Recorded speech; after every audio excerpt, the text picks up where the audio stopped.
Join us to see what treasures we will unearth. All the way from the Atlantic Ocean, we have a real-life mermaid here. Welcome, Madison. Thank you.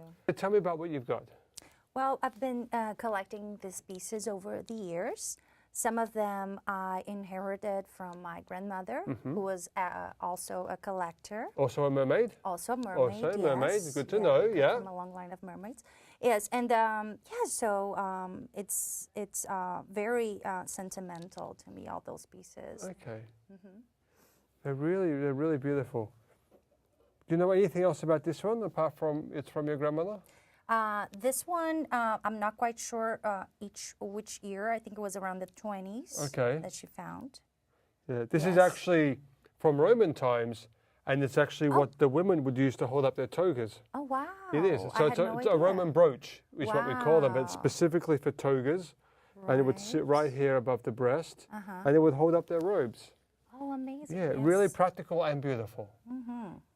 This one I found myself. Yes, this is an ankle bracelet from when we were a little bit bigger. As you know, humans have shrunk over the years, but when we were a little bit bigger, this would have been one around someone's ankle. Oh, wow. Yeah, as a sign of property ownership. So a man would give this to his wife on his wedding day, and it would let other men know that she was taken. Yeah, it's really quite a disgusting practice. We don't do much anymore, but in the day, you saw jangling beads come and you knew, oh, hands off, she's taken. Yeah. Very interesting. And what about these two? Can you tell me anything about those two? Those three pieces, my grandmother found, there was a great a shipwreck, and she found them, I think it was around 1912. Okay. Yes, those are really beautiful. These are really beautiful. They look like nipple clamps from the Victorian era. Yes. Yeah, or the women would wear them just like this. Yeah, underneath their gowns. Can I see that? Oh, maybe, yeah, I like it. Over the years, nipple clamps have really gone out of fashion, but in the 20s, they were quite the rage. See, a lot of women had pierced nipples. See how, and this would just slide straight through, and this would just sit there like that, giving them a more regal feel. Okay. This piece here is really beautiful. Are you familiar with the story of the Titanic? Oh, no. This is the brooch which, what was her name, Rose was wearing when Jack painted that wonderful picture of her. Oh, yeah. Wow. So it's quite well known. So you've got a really wonderful collection here, really versatile. What do you think, price-wise?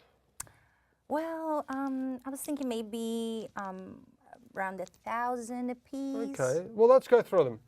Because of its connotations with male ownership over women, and ankle bracelets have gone out of fashion a great deal lately. But the pearls are all very expensive. We're probably looking at £45,000. Wow. Yeah, just for that piece alone. Wow. For the Roman brooch, that's really good. you're probably looking at 100,000. Yeah. Wow. Roman times are a long time ago. Wow, that's amazing. The nipple clamps or the nipple rings, you're probably, because it's such a beautiful set, 2 nipples, 2 rings, you're probably looking at 20,000 a piece. A piece. A piece. Or probably 50,000 for the pair. Wow. Yeah. Yes, And this I can't really put this is priceless. This belongs in a museum. It's kind of doesn't really have a value. Yeah. Wow, I'm blown away. You I wasn't expecting all this. Well, thank you so much for bringing in such a wonderful history of womanhood, really. Yes, thank you so much. From slavery to Titanic. to the Titanic. Thank you. Thank you.